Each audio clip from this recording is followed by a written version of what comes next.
ये महाशिव पुराण का सफर कभी लीला कभी सवाल और हर बार एक नया समर्पण शिव जी के चरणों में। जय गुरु जी।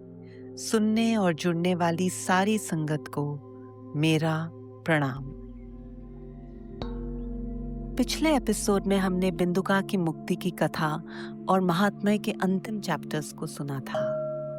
आज हम प्रवेश कर रहे हैं वित्तेश्वर संहिता में, जहां से शिव पुराण की मेन कथा स्टार्ट होती है। ये एक ऐसा भाग है संगत जी, जहां कहानियां सिर्फ प्रेरणा नहीं देती, शिव जी से जुड़ने का एक डीप कनेक्शन बनाने का रास्ता दिखाती हैं। इस संहिता के चैप्टर्स हमें वो साधन देते हैं जो कलयुग के अंधकार में रोशनी बन जाते हैं। आज बात करेंगे श्रवण, कीर्तन और मनन की, यानी how to listen, chant and build a deep inner reflection। तो आइए संगत जी, बढ़ते हैं इस विश्वास की यात्रा में और शुरू करते हैं गुरु जी के मंत्र जाप से। अपने फोन को साइलेंट पर कर दें, एक गहरी सांस भरें, मन को स्थिर करें, गुरु जी के सुंदर स्वरूप का ध्यान करते हुए उनका आवाहन करें। ओम नमः शिवाय, शिव जी सदा सहाय। ओम नमः शिवाय, गुरु जी सदा सहाय। विदेश्वर संहिता की शुरुआत होती है पंचमुखी शिव जी की प्रार्थना के साथ। शिव जो सृष्टि का मूल है, जीवन के रक्षक हैं, वही शिव जो विनाश को भी वरदान बना देते हैं। वे सदा ज्ञान और करुणा की देवी मां उमा के साथ होते हैं। ये प्रार्थना कर रहे थे प्रयाग के तट पर बैठे कुछ ऋषि। प्रयाग जहां गंगा जी की पवित्रता, यमुना जी की गहराई और सरस्वती जी का ज्ञान एक ही धारा में बहते हैं। एक ऐसा स्थल जहां मन ठहर जाता है और हृदय खुद ब खुद एक प्रार्थना बन जाता है। उन ऋषियों की सभा एक गहरे विचार में डूबी थी। वो देख रहे थे कि संसार में दया कम हो रही है, रिश्तों में दूरी बढ़ रही है। सत्य जो कभी जीवन का केंद्र था, अब सुविधा अनुसार बदल जाता है। जहां ज्ञान होना चाहिए था, वहां दिखावा है। जहां सेवा होनी चाहिए थी, वहां स्वार्थ। मनुष्य जीवन भटक रहा है और उनका प्रश्न था, इस युग में जीने का सही मार्ग क्या है? तभी वहां सूत जी पधारे, शांत, तेजोमय यानी रेडियंट और बिल्कुल स्थिर। उन्होंने महर्षि व्यास से समस्त पुराणों का ज्ञान पाया था और उनका दर्शन भी अपने आप में ही एक वरदान था। ऋषियों ने विनम्रता से प्रार्थना की, महाराज, इस कलयुग के अंधकार में दिव्य रोशनी कैसे लाएं? जीवन इतना चंचल हो गया है, तो सच्चा मार्ग कौन सा है? सूत जी ने आंखें बंद करी, शिव जी का स्मरण किया और फिर ऋषियों को संबोधित किया। कलयुग में एक ही प्रकाश है जो कभी कम नहीं होता, और वो है शिव जी की महिमा। शिव पुराण उसी महिमा का जीवित स्वरूप है। माया के प्रभाव से जब मनुष्य में दूरी, अहंकार और लोभ आ जाते हैं, तब शिव जी की कथाएं एक पवित्र धारा बनकर हर प्रश्न, हर चिंता और हर पश्चाताप को धोते हुए एक साधक को शिव जी के चरणों तक ले जाती है। शिव पुराण का श्रद्धा पूर्वक श्रवण किसी बड़े यज्ञ या कठोर तपस्या से कम नहीं है। श्रोता चाहे नया साधक हो, कलयुग के अंधेरों से थका हुआ हो या तृष्णा से भटका हुआ हो, शिव पुराण का श्रवण उसे शिव जी के प्रेम और अनंत कृपा से जोड़ देता है। ये सुनकर ऋषियों के चेहरे खिल उठे और उन्होंने पूछा, लेकिन महाराज, जीवन का असली लक्ष्य क्या है और उसे कैसे प्राप्त किया जाए? सूत जी ने उनके क्वेश्चन का आंसर एक प्राचीन कथा से दिया। वे बोले, बहुत समय पहले की बात है, जब सृष्टि अभी नई नई रची गई थी। 6 महान ऋषि चिंतन कर रहे थे और तब भी प्रश्न यही था, जीवन का सही मार्ग क्या है, उसका लक्ष्य क्या है, परम तत्व क्या है? हर ऋषि ने अपने अपने मार्ग को उच्च सत्य बताया। किसी ने ज्ञान का मार्ग चुना, किसी ने कर्म का, किसी ने भक्ति का तो किसी ने तप का, और किसी ने योग का और किसी ने वैराग्य को महत्व दिया। सभी ने अपने मार्ग की महिमा बताई और धीरे धीरे वे मतभेद में उलझ गए। एक ही लक्ष्य की खोज में वे अलग अलग दिशाओं में बिखरने शुरू हो गए। आखिरकार जब मानसिक अशांति बढ़ गई, वे सभी हाथ जोड़कर ब्रह्मा जी के पास गए। ब्रह्मा जी ने उनकी व्याकुलता को देखा और एक गहरे शांत स्वर में कहा, शब्द से परे, सोच से परे एक ही तत्व है, शिव। वही सृष्टि के मूल है और वही अंतिम सच। शिवजी ही जीवन का लक्ष्य है। शिवजी तक पहुंचने के लिए किसी कठोर तपस्या की आवश्यकता नहीं।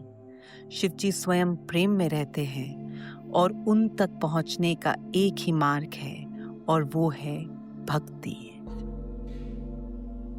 ब्रह्मा जी बोले, भक्ति यात्रा शुरू होती है श्रवण, कीर्तन और चिंतन से। ये वो साधन है जो पल दर पल हमारी साधना को गहराते हैं। पहला, श्रवण। जब हम श्रद्धा से शिवजी की लीलाएं सुनते हैं, वे कथाएं धीरे धीरे हमें अपनी सी लगने लगती हैं। दूसरा, कीर्तन। शिवजी के नाम का गुणगान, चाहे गाकर करे, बोल के या बिन बोले। नाम का जाप दुनिया के शोर को धीरे धीरे शांत कर देता है। और तीसरा, मनन। जब हम उनकी कथाओं को सिर्फ सुनते नहीं बल्कि मन और जीवन में उतार देते हैं, तब वो ज्ञान एक दीपक बन जाता है जो हर अंधकार को चीरता हुआ एक अखंड ज्योत हमारे हृदय में जला देता है। सूत जी के ये शब्द अब ऋषियों के मन में गूंज रहे थे। श्रवण, कीर्तन, मनन, 3 सरल लेकिन अति पवित्र साधन जो किसी भी समय, किसी भी स्थिति में हर मनुष्य को शिवजी के चरणों तक ले जा सकते हैं। पर संगत जी, ये साधन सिर्फ सुनने, गाने या सोचने तक सीमित नहीं होते। ये एक आंतरिक यात्रा के मार्ग हैं और इसका एक रियल लाइफ एग्जाम्पल स्वयं महर्षि व्यास जी के जीवन में मिलता है।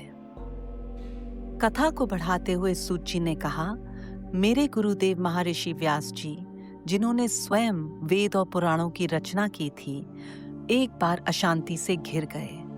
उन्होंने सब कुछ लिखा, सब कुछ समझा, लेकिन अब भी उनका हृदय मुक्ति की अनुभूति से वंचित था।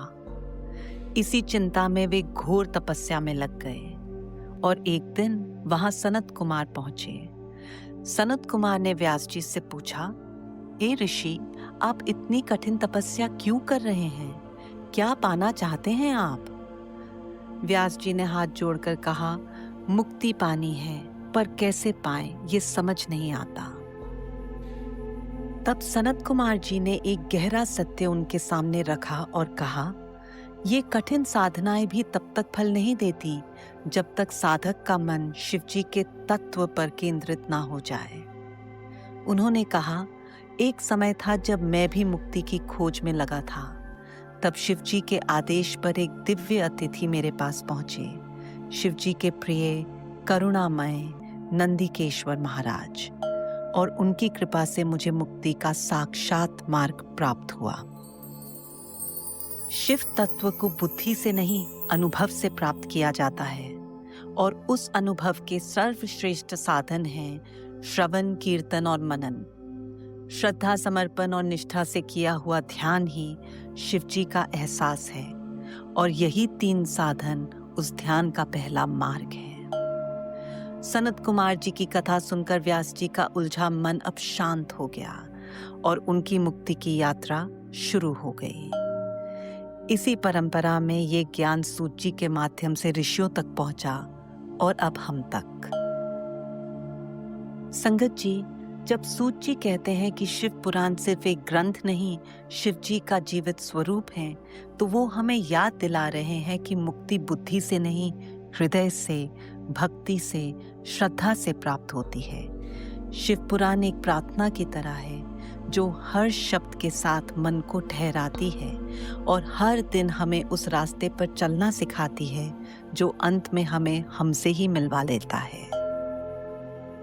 श्रवण, कीर्तन और मनन, ये 3 क्रियाएं एक ऐसी जीवित लीला या रिचुअल्स बन जाती हैं जो सिर्फ मंदिर में नहीं बल्कि अपने किचन या ऑफिस में, सड़क पर चलते हुए या नेटफ्लिक्स देखते हुए, अपने या दूसरों के साथ बिताए हर मोमेंट में शिव जी की उपस्थिति का एहसास दिलाती हैं। पर शर्त ये है कि जब सुने तो चाइल्ड लाइक इनोसेंस और ट्रस्ट के साथ सुने। कीर्तन करें तो भक्ति में डूबकर और प्रभु का ध्यान करें तो पूरी जागरूकता यानी अवेयरनेस के साथ। यही तो है शिव पुराण का जीवन मार्ग, ना कठिन ना दूर, सिर्फ समर्पण, हर पल हर बार। पुरानी संगत से सुना है कि गुरुजी भी यही कहा करते थे, जो श्रद्धा और खुले दिल से सत्संग सुनता है वो मेरी मेहर का हकदार है। तो आइए संगत जी, आज सिर्फ सुने नहीं, अंदर तक महसूस करें और शिव पुराण के इस पाठ को एक जीवित अनुभव बना दें। गुरुजी की कृपा से www.mahashivpuran.com पर हर दिन एक नया चैप्टर साझा किया जाता है। पढ़िए, सुनिए और शेयर कीजिए। अपना भी उद्धार कीजिए और दूसरों का भी। अगले एपिसोड में बात करेंगे शिव जी के रूप के रहस्य की। आफ्टर ऑल, शिव जी को हम कभी एक लिंग के रूप में पूजते हैं और कभी एक दिव्य मनुष्य स्वरूप में। ऐसा क्यों? सनत कुमार और नंदिकेश्वर के माध्यम से हमें मिलता है एक प्राचीन उत्तर जो सिर्फ तत्व का ज्ञान नहीं बल्कि प्रेम का भी दर्शन देता है। और अब गुरुजी का शुक्राना करते हुए आज का एपिसोड यहीं समाप्त करते हैं। May Shivji's grace light your path.